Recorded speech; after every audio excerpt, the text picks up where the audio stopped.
There are certain fundamental marketing terms and concepts you should feel familiar with, especially so you might be confident in marketing meetings and job interviews. So let's review some of them now, starting with the marketing mix, also called the 4 P's of marketing, is popularized by Jerome McCarthy in 1960.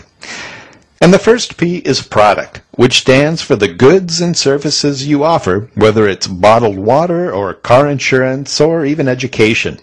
And this P includes a product's design and development, as well as its branding and packaging. The next P is place, or location, and it's just where a product or service is offered for sale and how it gets there. And this is how the product gets moved from the producer to the consumer. Thanks to interactive media, place is now actually everywhere. You can order pizzas and plane tickets, books, music, even college courses from wherever you are on the planet. And price determines at what charge a product or service is offered for sale to the customer. This establishes the level of a company's profit as it sells the product. Price has also been impacted by interactive media. You can now simultaneously compare the price of a given product or service between any number of vendors, such as when you purchase an airline ticket. And promotion. And this is how you let the consumers know about your product or service for sale. And this is done through advertising, personal selling, sales promotion, direct marketing, and other forms of publicity. Now, we could readily say these 4 P's are old school marketing, deeply rooted in 20th century and earlier eras of thought. But if there is one shift that sums up the modern 21st century marketplace, it's that now the consumer is super empowered through instant access to information and competitors' prices and even sharing reviews with one another. So the traditional 4 P's may well benefit from a rewrite according to a customer's perspective with the new 4 C's of marketing. And all we're going to do is take the old P principle and transfigure it to a consumer vantage point. For example, customer value. And that's how a product benefits a customer from the buyer's point of view. And cost to the customer. And this covers price plus the other customer's costs, such as time spent traveling to a store or the shipping charges for a product bought online. Convenience for the buyer, or how easy is it for the customer to find information about a product or service as well as purchase it. And communication. And this is now a two-way dialogue or conversations with multiple people as a customer makes a purchasing decision. And positioning and targeting. These are 2 of the most important aspects of marketing, so much so that they weave throughout all the other P's and the C's. And positioning is simply your differentiation from competitors, or how different are you from everybody else, as well as your value proposition, or just what value do you have to offer. And product dimensions, and that means just what all does your product do. And some sample positions may be, are you the newest or the best, the most convenient, the cheapest, the best value, the coolest, the most prestigious, or do you offer the most features? For example, how do you position yourself as a person?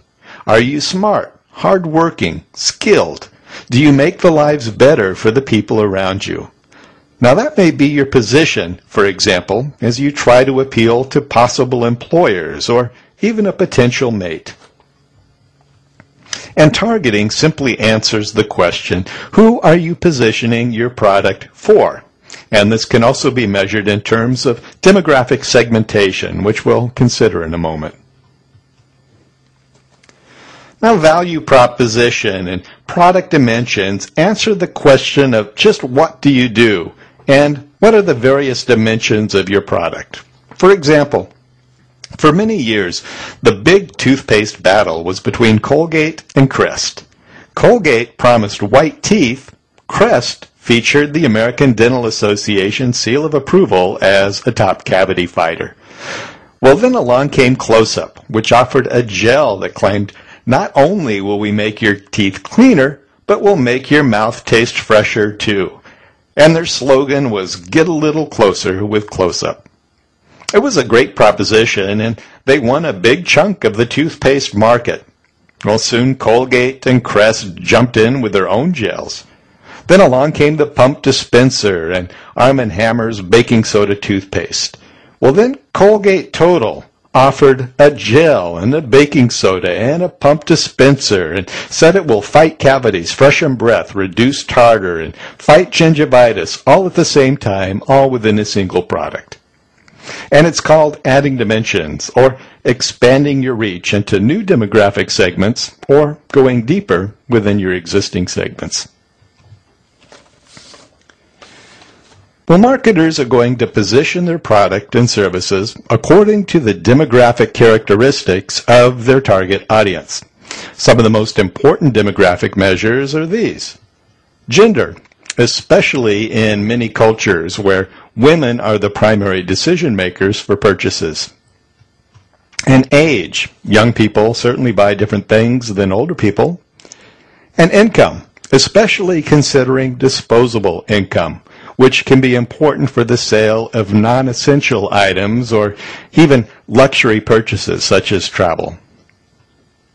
And education. Now, asking how much someone makes may be a sensitive question, but not so much asking about their education, which most people will readily discuss and may give you some indicator of their earnings.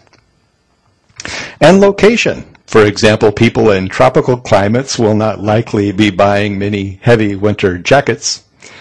And marital status. Married people have different spending patterns than single people, especially once they have babies. And culture. And this is a complex measure and could well be the topic of an entire course in itself. Now, each product dimension and each target segment requires a different marketing strategy.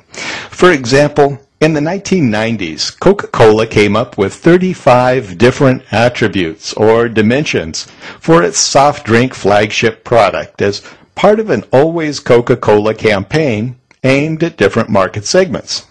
And some of these product dimensions were, it's refreshing, it's sociable, trendy, reliable, cool, smart, it understands me, it has a bite and a distinctive taste, it's modern, it's funny, emotional, simple, large, friendly, consistent, and everywhere, always within reach, and so on, appealing to different target segments. And they developed ads for each of those dimensions, 35 in all, and ran them simultaneously. And it worked, increasing sales of Coca-Cola soft drink by 50% in just 5 years. Now, Philip Kotler, who's the dean of marketing textbooks, says that if you nail positioning and targeting, all the rest of your marketing campaign will fall into place. And I'd suggest if you just nail targeting, then even position will fall into place on its own.